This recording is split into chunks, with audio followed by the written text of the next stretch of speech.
Good morning, everyone, and welcome to day 3 of Charcha. Hope you've had a very eventful first 2 days and are ready to again engage in insightful and engaging conversations from leaders in this space. My name is Priyanka Sahai, and I'm your host for today. And I'm delighted to have you in Jacaranda with us. Some housekeeping things before we get started. There will be a QR code that will be flashed on the screen. This is for you to scan and ask any questions for the panelists as you listen to them and have thoughts coming up. In case you're not able to scan the QR code, just type in menti.com and punch in the code that you see on the screen. With that, let me introduce this session.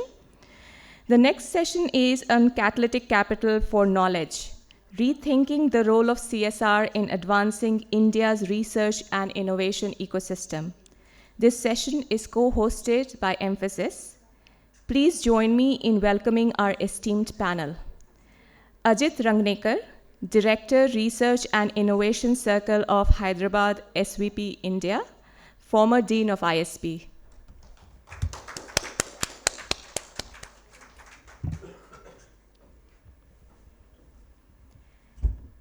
Deepa Nagraj, Senior Vice President and Global Head ESG, Sparkle Innovation Ecosystem and Communication. Professor Gaurav Verma, Professor Punjab University, Chandigarh.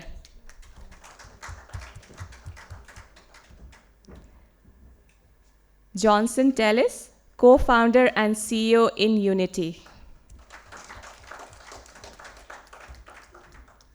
This session will be moderated by Rekha Bala, Lead Editor, Her Story and Social Story, Your Story Media.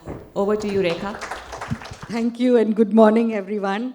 It's lovely to be here, to be part of Charcha 2025 among these distinguished panel members here.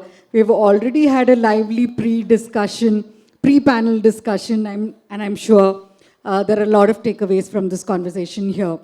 So what we're going to talk about today is rethinking the role of CSR in advancing India's research and innovation ecosystem, Catalytic Capital for Knowledge.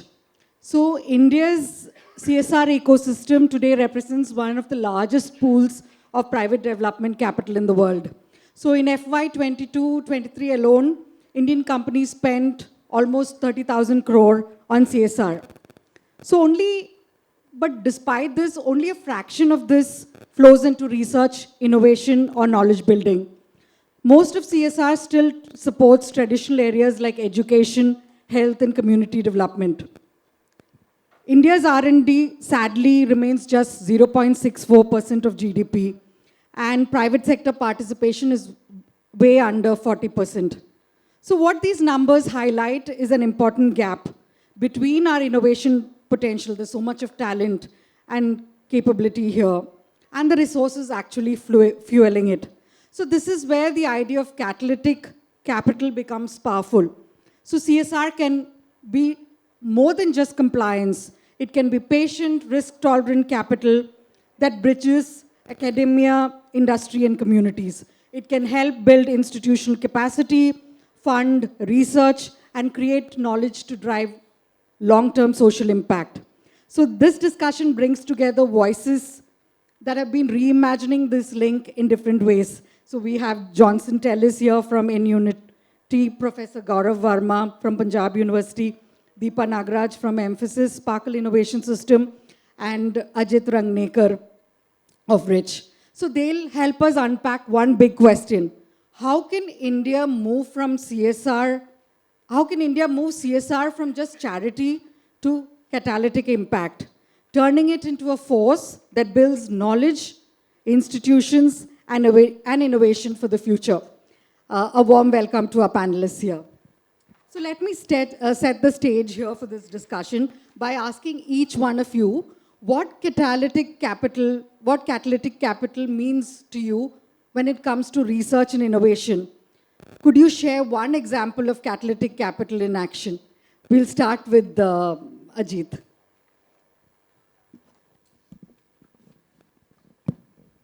Thank you and good morning. I'm sitting at an awkward angle, you know. Is it okay if I sit like this? So, you know, catalytic, as we all know, is something that causes a big change without really changing itself, right? And when we look at innovation or change, we can broadly talk about those at two levels. One is something that causes a global change or change at a national level, and something that causes a change at a very local level. So I'll give one example of both. So we started Rich, and I won't get into details of that. Some of the now work that we are doing is in finding easy, quick, fast solutions to cures for cancer. Now, when that happens, which we hope will happen in the next couple of years, that will have a huge impact globally. Now, take it the other extreme. In our villages, people suffer from a large number of very day-to-day problems. So water hyacinths grow in the water bodies, and the water bodies get polluted. That's where mosquitoes hang, etc. There are entrepreneurs, rural entrepreneurs, poor, uneducated people who have found ways of cutting that water hyacinth and harvesting it. Now that helps to solve, first of all, regenerates water bodies, cuts down mosquito menace, and gives employment. So all of these are done because you ensured a catalytic support to create those ecosystems. I'm sure Johnson will talk a lot more on that later. But that's just two examples of how, by helping out. Now, what did we do in the first one? We provided the infrastructure where industry, doctors, scientists, and government came together to fast track that. How do you get data, etc. In the second one, we created the infrastructure where organizations like Johnson, etc., rural people, first of all, understand that I can solve the problem. Then they identify the problem. Then you help them to show them the way of how they can solve. Then you provide them the infrastructure. That kind of thing is catalytic funding. Yes, yes, Deepa, because CSR funds come into play here. Just to set context to this, right? My role at Mphasis is quite diverse. I manage the innovation ecosystem. What that means is, while we are a technology services company, my role is to look for startup, academic research, any solution we can take to market, smarter, better, faster, rather than having to reinvent it ourselves in our lab. And the best place to do that is academic research, right? So while we leverage academic research globally, we have really strong partnerships globally. If CSR funds are permitting research in India, why not do that in India as well? Right? We've been working with Oxford, with University of Calgary, multiple, and just to your example, right? My role is to look for ways in which we can cross-pollinate these solutions. Oxford, for example, has the largest amount of funding, is very, very deep-pocketed for cancer research. And the way they do that, and they do that really smartly, is figure out how you can pull out horizontal algorithms and license it or IP it, right? Which, again, we don't do too well in India. So there was this one particular algorithm that they use for detection of cancer cells. So which means if there are 1 million cells, if there is one cell that could be cancerous, how do you detect it? If there's one cell that is cancerous, how do you detect it? We've licensed that horizontal algorithm, and we are repurposing it for fraud detection in credit cards. Right? It's the same thing. Right? It's one single transaction in 1 million transactions. There's one cell in 1 million cells. Right? So can we bring the same kind of ability to be able to peel the onion and see what you can bring back to research in India? Right? And all of this, again, is aligned to something. Right? So there is the Prime Minister's vision for quantum. while quantum may look like this Star Wars 2050 kind of thing, quantum is here and now. How many organizations are actually working on it? And none of us single-handedly are deep-pocketed to be able to invest in quantum. Right? So Mphasis works with IIT Madras, and we run the quantum technology lab there, which is aligned to the Prime Minister's vision for quantum. How do you create quantum research? How do you create quantum cryptography? And we work with University of Calgary, where we're actually working on quantum optimization issues, right? So can we then cross-pollinate and then take this to the world? And for us, it's not about giving capital to somebody and letting it be, but being able to cross-pollinate, connect the dots, help them with incubation, and then help them go to market, right? Unless you're able to do this entire thing full circle, you cannot be a catalyst. Absolutely. You cannot just sign checks for the sake of signing, right? One last example that I'll give you before I hand that over to Gaurav is how many of you have heard of digital frauds in India? Anybody who hasn't? So what are we all doing about it, right? So we've started, so again, based on the theory of change, this is an issue. And everybody's trying to do something, and we do something together. So we're running the AI for financial service and cybercrime in IIT Bombay. Right? So we'll take these challenges and open source everything, right? Whoever wants can leverage. If you can't use that individually, can we do that collectively? Right? So those are the different things that we're doing. Thank you. And Professor Verma?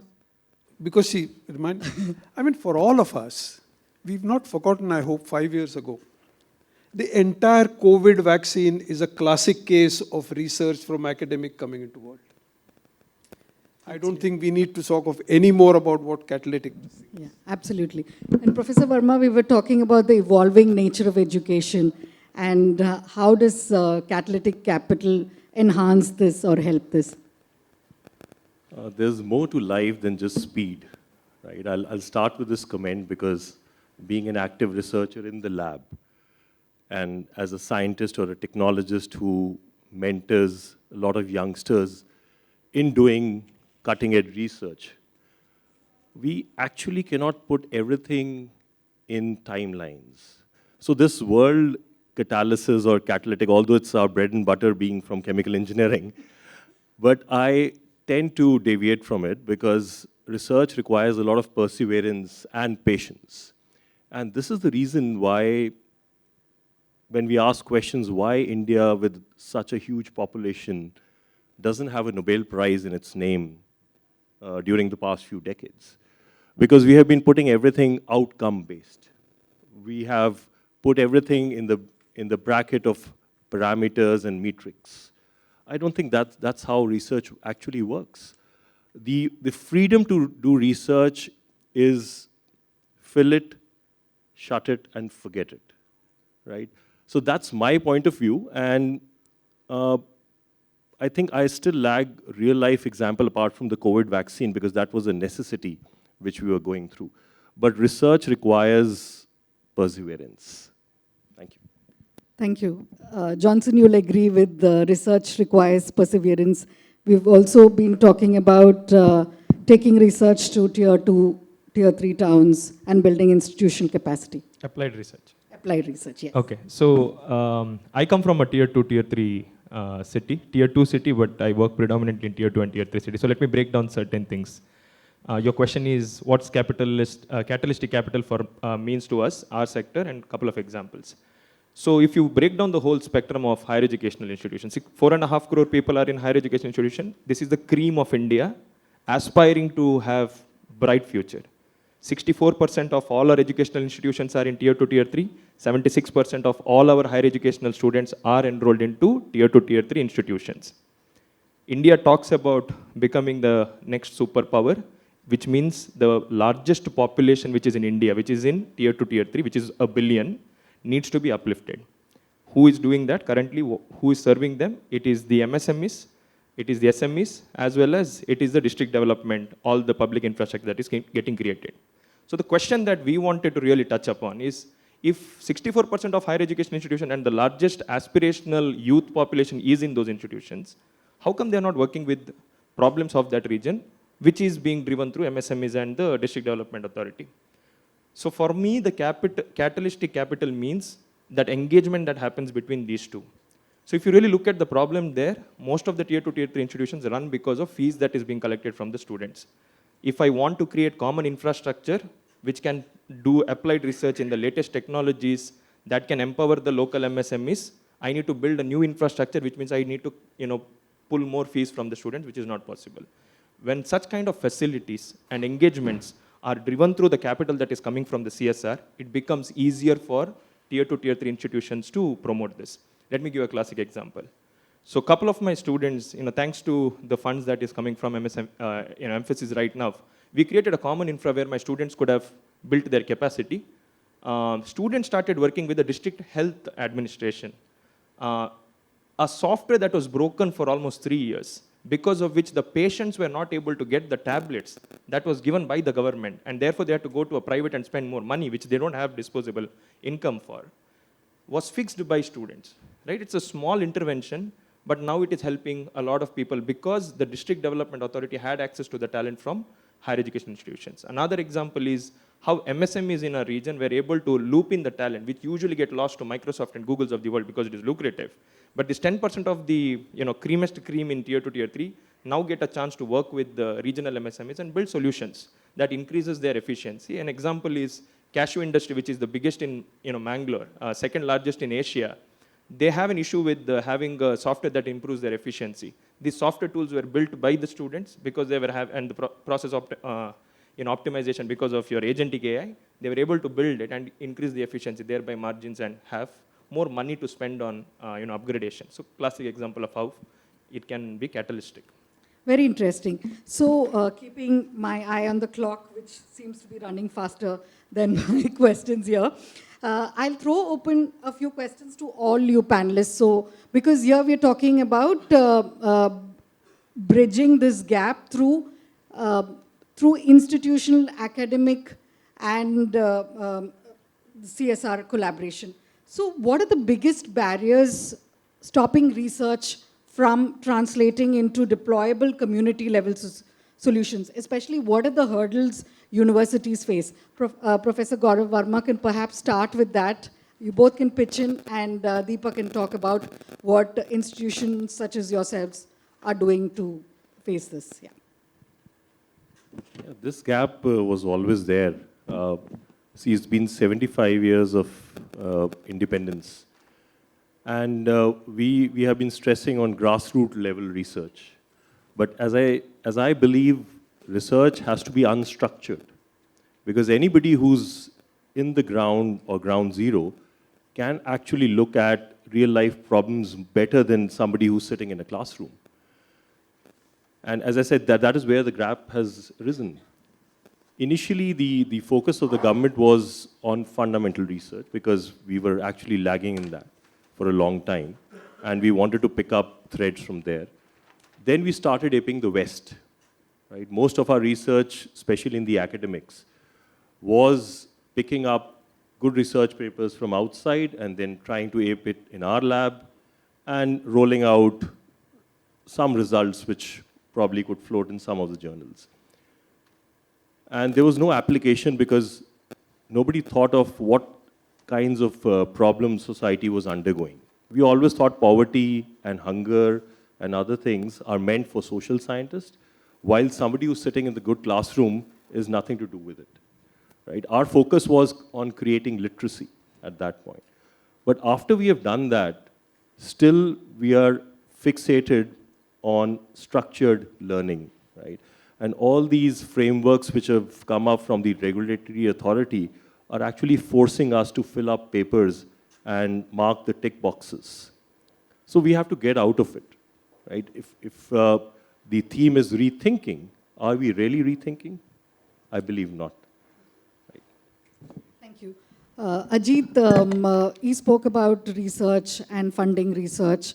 Professor spoke about that. Okay, you have CSR funding also coming in. So how can organizations such as yours accelerate this commercialization of it to deployable, scalable solutions? So let me just step back a little if it's okay. I mean, many of us bash the education system saying that. But please understand one thing. At independence, we were a country of 350 million. Today, we are 4 times that size, become 1.4 billion. In those days, only a few middle-class families had access to education. Today, practically every Indian has access to what you're talking of, second tier, third tier. Now there are schools and colleges everywhere, right? Also, till 1991, the government controlled everything to do with industry and you were not allowed, right? Even globally, it's only from about 96, 97 that the whole issue of entrepreneurship, education, the fact that an individual rather than an organized company could do things have started. So let's not bash ourselves. I think we have done a phenomenal job of educating a huge number of people. Our educational institutions were meant to teach, not to do research. We did not have the luxury of doing research. Now it's easy for all of us reaching where we are now to start bashing them. So I think that we must understand that. Having said that, what has happened since late 90s is that even in academic institutions have. Now, you cannot change, and you talk of theory of change, right? You cannot change an organization which has been steeped in doing something to suddenly switch off and say, now you can do something. Let's understand what different things have worked. First, there is research. And that is basic research, fundamental research, not applied research. That is what academic institutions are good at and should be doing. Then there is innovation or application of research, which need not necessarily come, it can come from them or from somebody else. Then there is entrepreneurship. I may have a great idea, but I don't have the guts to put my whole life into it and start an entrepreneurship. And then it's scaling up and growing up into a large. Now, we cannot expect any one entity to do that. The academic institutions do the research, the innovation ecosystem does the innovation and gets the entrepreneurships going, and then the large company. So what we did was that when Telangana was started as a state, our then government said, how can we be different? Because the name Andhra Pradesh went to the other half. So we were a new state with new entity, and we said, how do we? And we decided to brand ourselves as the innovation state. And if we are doing innovation, how do we bring all these entities together? So that's how we started Research and Innovation Circle of Hyderabad, which coincidentally became RICH. I actually wanted to call it Enrich, enabling, but the government felt rich was better than enrich, be that as it may. And that's what we work together with all these entities, academic institutions, innovators, entrepreneurs, institutions like TIE, industry, government, etc., so that all of us together can solve problems. Now, let's take a simple case. Right? Hospitals. Normally, you would not think of hospitals. We work with AIG hospitals.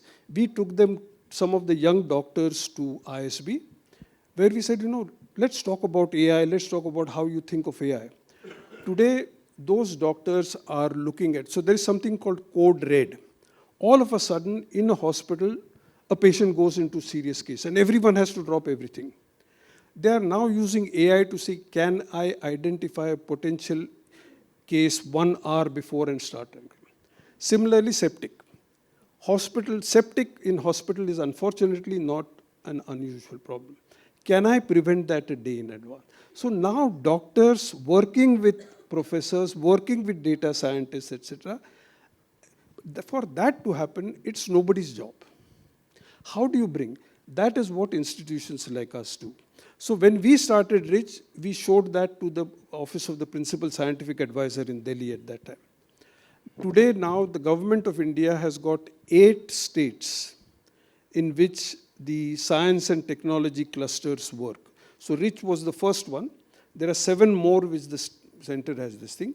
Each one of them can enable you to, so if you go to the website of the PSA, you'll be able to get them. So these are enabling institutions. You need enabling institutions. By the way, even in the CSR work that you do with NGOs, Even there you need, because you don't have the time and energy to look after them. Maybe an Mphasis does, but everyone is not an Mphasis.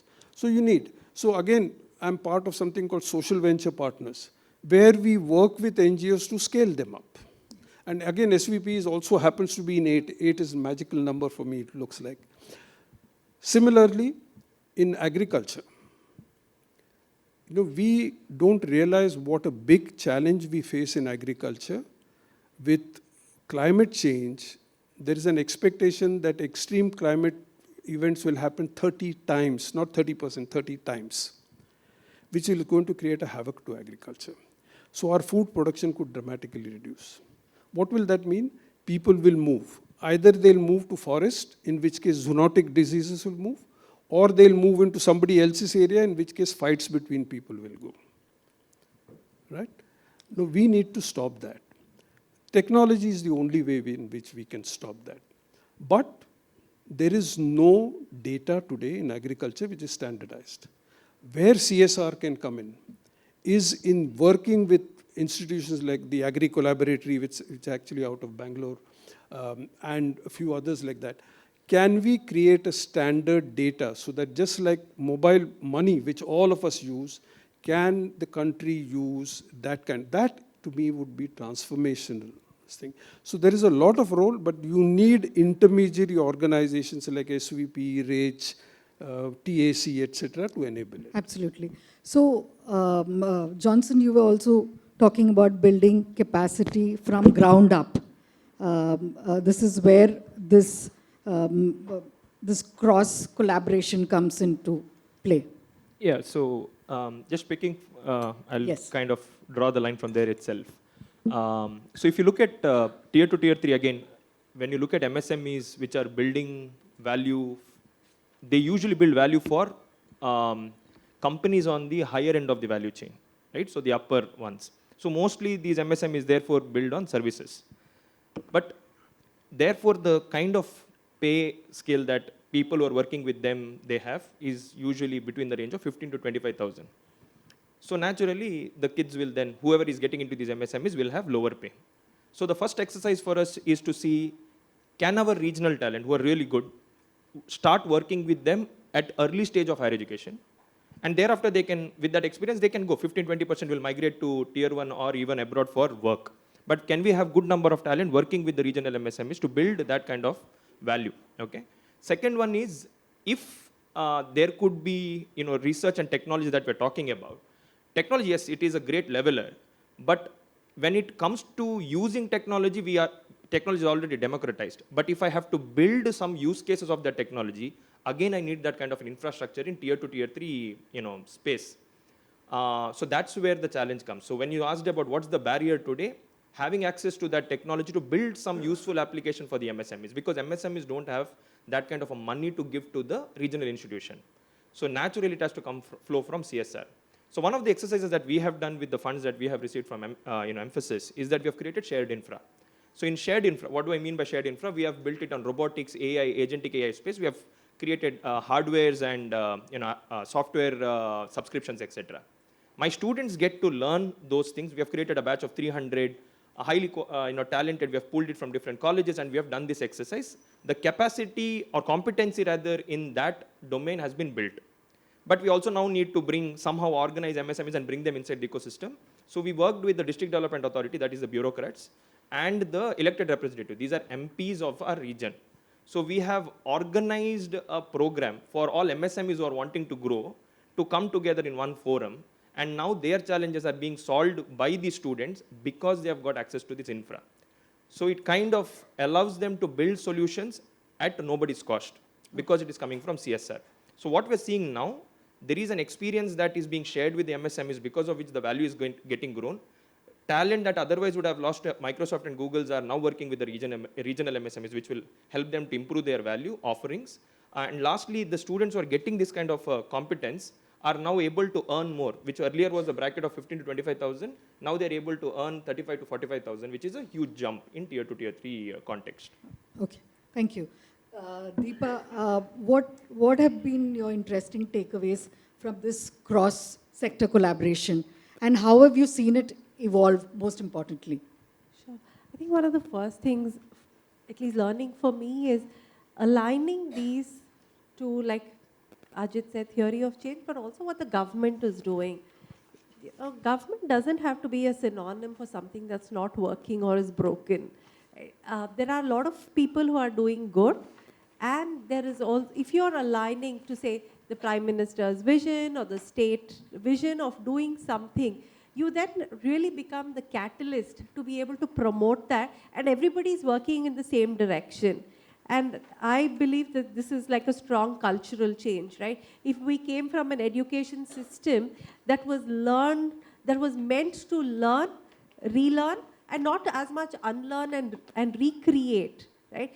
All of us probably went into schools and colleges where we learned whatever was there in the book, we reproduced it, got our scores, moved on. We didn't grow as much with the research culture that people right now have the privilege of doing, right? If you have that, how do you fuel it?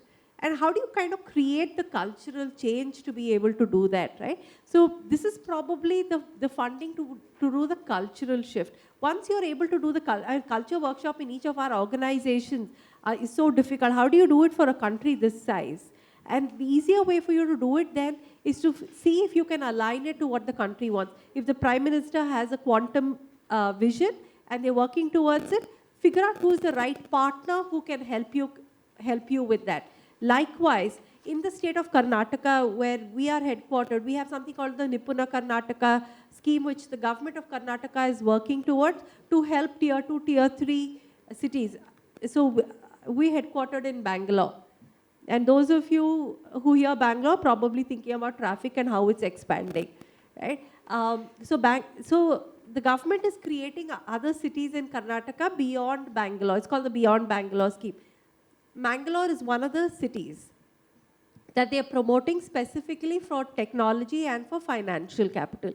Some of the largest nationalized banks were all born in Mangalore, right? How do you use something which the government is also investing in to be able to walk in the same direction rather than doing something that's counter? Right? So if the government is investing in Mangalore and you invest in Mangalore in the same schemes and trying to solve for the same issues, it just becomes faster, right? And the scale of that is also higher. And the impact will be much more because the government takes vested interest in ensuring you're successful as well. You're not going against something else. So if you're doing something with the government of Telangana, or you're doing something with the state of Punjab, if you're aligned to that, and I agree, governments come and go. Organizations like us have to go on forever. But if you're aligned to the bureaucrat and the right mission, it will move on. And patient capital, right? Research culture change will not happen in 3 years of the CSR funding that the law permits. And don't expect impact. For us, we run our CSR like we run business. We all have scorecards. And our scorecards are not for the end of this financial year. Our scorecards are for 2030.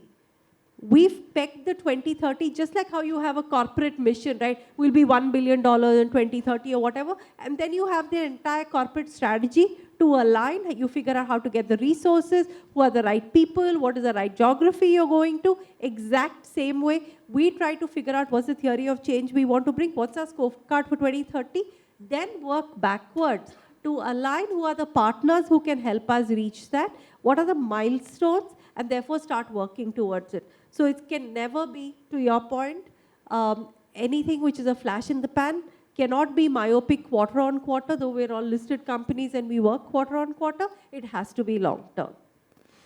Professor Verma, would you like to add to that? Just a quick remark, because I don't want to sound too pessimistic. Thanks, Ajit, for pointing out. See, you've seen what educators they expect. As we see in sports, in cricket, we roll out huge amounts of money. We expect the same in education and research also, right? Even if the team loses once, twice, or maybe many trophies, we still roll out huge amount of money. So why can't we do that in education and research also? You have to invest, and you have to really invest with a lot of trust. That is what I'm trying to point out. And the involvement of the individuals or the ordinary citizen has to be there. So they have to push with the government. The pressure group which the ordinary citizen forms is much larger than any small organization. So if they love cricket, they should also love maybe research and education, and they can help us achieve what we really want. Another interesting thing is how can we use CSR to build India's next generation knowledge workforce? So what role can they play in establishing talent pipelines through different means, doctoral fellowships, postdoc support, entrepreneurship residencies, incubation support, accelerator support, so that they become knowledge creators, not just job seekers? We can start with you, Johnson, perhaps go to Ajit and...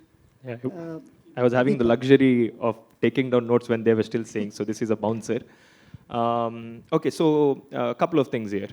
So I already spoke about how CSR capital can actually help in competence development. So let me give an example.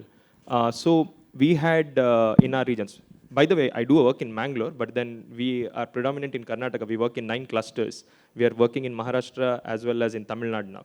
But in all these cases, we have seen similar, tier 2, tier 3, Kalburgi, students going out to different cities and working, etc. One classic example is a student who used this kind of an infrastructure, built, the first smart helmet, got some recognition from, national award for it and so on. But eventually went on to build a headphone that got him incubated in Denmark for 3 months, and then he came back and built it and raised money from Shark Tank.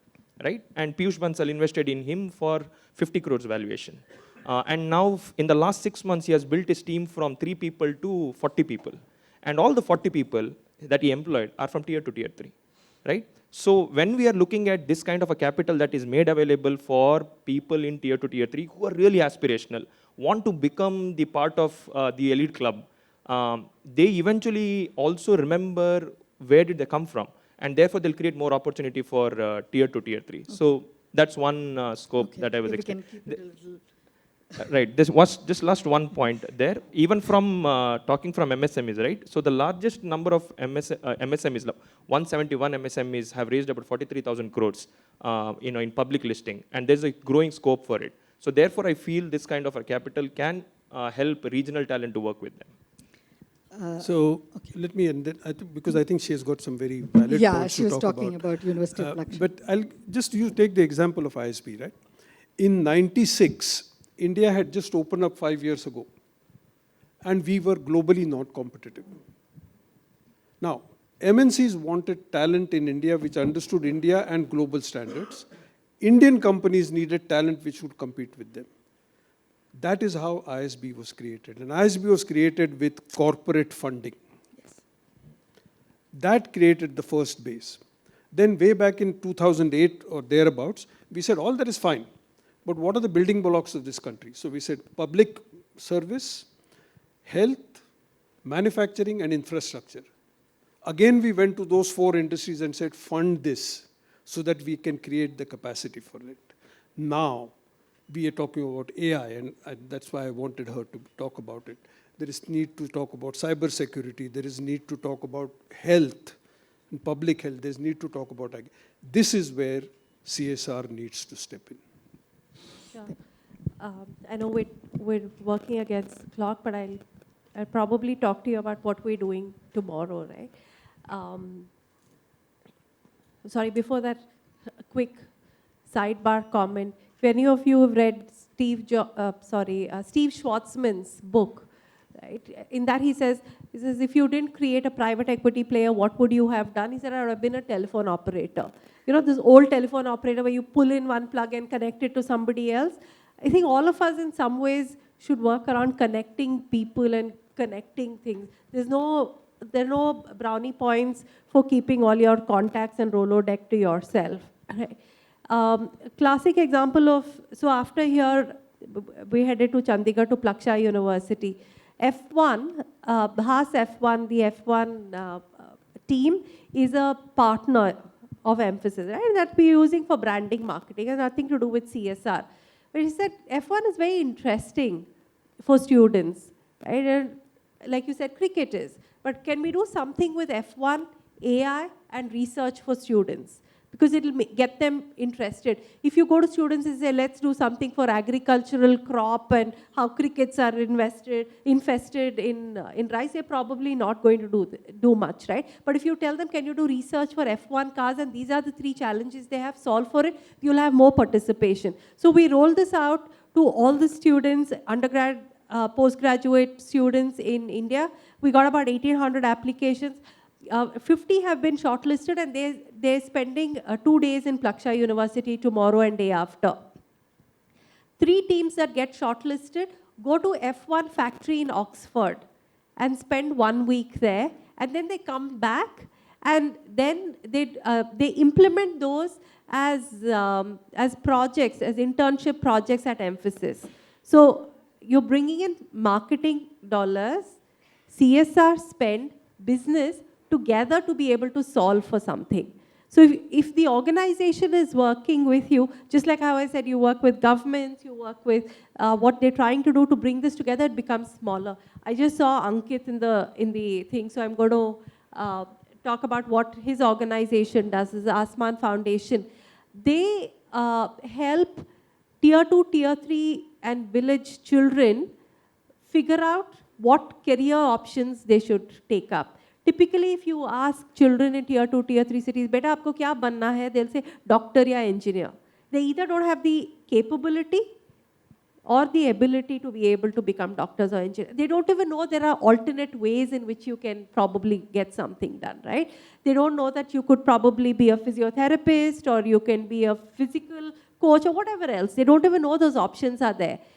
What they are doing is training women between the age of 40 and 55 to become career coaches. They give them 100 hours of training, and then they can do online or offline coaching. So what that does is women who are otherwise not employed, you're taking jobs to them, right? And these are done in every single cluster. So in UP is very different from Karnataka, culturally, geographically, whatever. So if you do it in those particular districts, you're employing people and you're helping students get different career opportunities, right? They help them figure out which colleges you have to go to. You help them fill in those forms, build careers. And they celebrate these kids who have those kind of jobs, right? So it's the entire circle, right? So, and that's a tech platform, right? It's an AI-based platform. You're doing the mapping, all of that. So if you're able to solve for challenges and then work backwards, you're probably solving for more. Professor Verma, from an academic point of view, would you like to add to what Deepa said? Just a wrap-up comment, not only academic, but otherwise also practical. See, we've seen the success story of ISRO and DRDO in terms of making rockets and taking mission on the moon and Mars, which is happening. Now, we need a Vikram Sarabhai and a Homi Bhabha, as well as we also need the backup of Tatas, which happened at that time. So most of you might have seen, the youngsters especially, the Rocket Boys. And now you appreciate how things have happened over so many decades. So same has to happen in healthcare, same has to happen in AI, or any other field you talk about. That much amount of commitment is required, right? So that's my last comment. Thank you. Thank you. Do we have time for questions? Yeah. So we have a number of questions here. So, Deepa, this is for you. Traditional CSR funding seems to want to drive outcomes while controlling every part of the social impact. But innovation requires a different culture. How to change this with CSR funds? I'm no expert at anything, right? But my 2 cents and what we've done is, for us, our litmus test for impact is, if we're funding, say, ISB, and they say 10,000 students participated, our litmus test is, so what? So what if 10,000 students participated in it? Did they get jobs? Did they create an IP? Did they create whatever? I think if you figured out what your outcome should be, and then you're able to work backwards, right?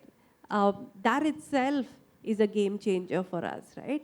You figure out what is it that you're getting at the end of it, and then you should be able to space that out. If we have to get 10,000 or 5,000 girls in STEM careers, We have to be clear that it's careers and not education. So what if they get a STEM education if they're not going to get careers out of that, right? So for every CSR, before you sign the dotted line, you as well as the partner who's helping you implement this should have extremely clear goals. This is what I'm looking to do.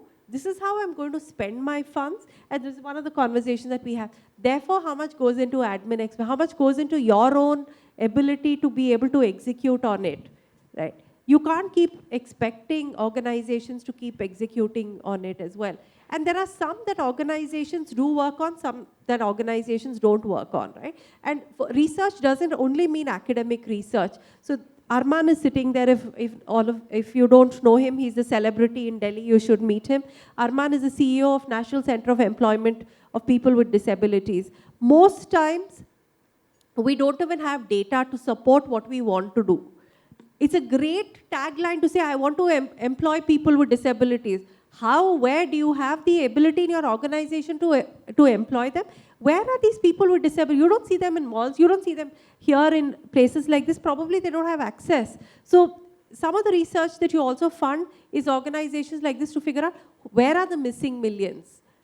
Data speaks louder than any language. Numbers should be the language that you look at both for an organization as well as CSR. And I see ISDM as well as this call out to Trisha right at the end as a backbencher for the day. They're doing a lot of work around data, right? So if you leverage data and not just English for CSR, just like how you do for business and you're looking at P&L and not English, right? I think a lot of these challenges will get ironed out. Thank you. This is a question specific to Johnson. If you're expecting social impact projects to be self-sustainable, do they remain social impact aligned? How would you differentiate between social capital versus venture capital? I think the end of the day, all of them are doing impact in one or the other ways, right? So if you are specifically looking for social causes to be solved, that's a whole different space. But if you're looking at sustenance, does it have to remain? Yeah, I mean, end of the day, the philosophy with which a founder is building the organization, as long as it is intact, it will be sustainable, it will keep growing. And that's how the new segment of social enterprises have come, right? They are building impactful products with profits. Sorry, this is something I feel very passionate about. We only measure money, unfortunately, which is the least important for a society as a whole. But that's the only thing we can measure, right? How do we measure the fact that the next generation of children are much better equipped to face the world? How do we measure the fact that they will be able to bring in food, that they will be healthier? If I can equip 10,000 children to be better citizens of this world, where is the measure for it? If tomorrow somebody says that I will reduce all the pollution in Delhi, how much is that worth? We don't know the answer. This is our biggest fault and problem as a society. And we need to collectively find ways so that this kind of, because a huge social return and a small financial return is a much better answer than a large financial return and a small social return. And we don't have an answer to that. As a former dean of business, I feel ashamed. But all of us together need to work on it. Thank you. This is for Professor Verma. What are the top 3 asks you have of CSR who want to get into research funding? Repeat the question, please. What are the top asks you have of CSR? And they have a follow-up question for Deepa. What are the 3 things you would tell others in CSR to protect, promote research and innovation in India? For you, it's the top 3 asks of CSR. So I'll just say 3 words. Perseverance, promotion, and encouragement. I think for us, one of the things that you spoke about is 2 very distinct kinds of research. One is fundamental research, one is applied research. Most corporates are myopic quarter on quarter. Right? We run by our financial cycles. Right? There has to be, and it's not either or, right? For organizations and research, it has to be both fundamental research as well as applied research. And the timelines of both are very different. And with the applied research as well, whatever you do, figure out a way of kind of completing the circle, right? How do you apply it? Would that be for social entrepreneurs? Would that be incubators? Would that be startups? Or would it be just IPs? Whatever else, right? But figure out what that is. And always remember, it's not going to happen in a quarter. Right? Corporates will want it to happen in a quarter, but you have to keep that as minimum 5 years. Even if the government of India is saying 3 years, keep it for at least 5 years. So, and then you draw out your roadmap. How do you get from point A to point B and take everybody along? If you don't have topics or themes that are of interest to the students and to the faculty, it will never be successful. Because remember, students in an organization are probably there for 3 years or 5 years. If they move on, you still want that project to continue. And if faculty are not interested, you may be very interested and you may be thinking you're solving world hunger. But if the faculty is not interested, there's no point you investing in it, right? Even if the students move out, the faculty should still be able to continue that. So look at, again, triangulate it, right? What you're trying to solve, what is of interest to the students and the faculty, and how you're able to help with it, right? If you're able to kind of bring that together, pick those projects and research projects, otherwise look for alternate. Thank you. So we've been talking a lot about building knowledge capacity in tier 2, tier 3 cities. So this is a question in that regard. How can CSR deliver real impact when affordable training is scarce, professionals are few, and tier 2, 3 cities lack access to courses that develop CSR leaders needed to implement programs? Technology. That will scale. Yeah. Just to pitch in. So the real numbers lie with all these cities because 81% students come from state universities. The ISBs and the IITs are bright patches, IIMs also, undoubtedly. But if you want to make a difference, a real impact, we have to focus on these institutions where so many students are studying. So just to give you an example, at Punjab University, we are working something for perking up the manufacturing sector. We are looking at changing the perspective, the human perspective, and aligning AI with it for using material science or manufacturing or building manufacturing materials, which will be a huge change. Because if you just see the periodic table and the number of elements in it, we had a very few combinations till now. But if you want to really build upon those combinations, let's have AI aligned to it. And I'm actually carrying a one-page proposal, which anybody is happy to take. And if you can participate, it will be very good for us. You know, both the central, it's very rare to find central government and state governments aligned on too many things in this country. But both the central government and all state governments are keen to support MSME sector. So MSME sector, and the real MSME sector is not in the large cities. It should not be in the, it should be in the smaller cities. It should be. That is where there is that sector. Now, Telangana, for example, you know, we have tried to set up in schools and colleges in every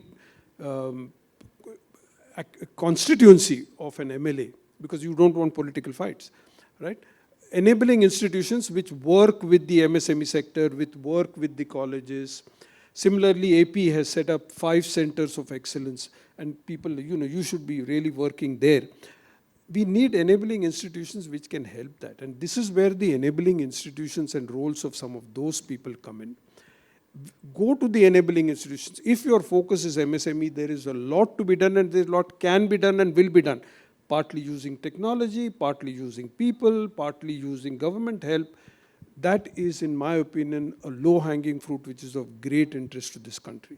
Johnson, I believe you'll talk about. Yeah, looking at the time, just one sentence there. I think there is enough capital which is lying in different pockets.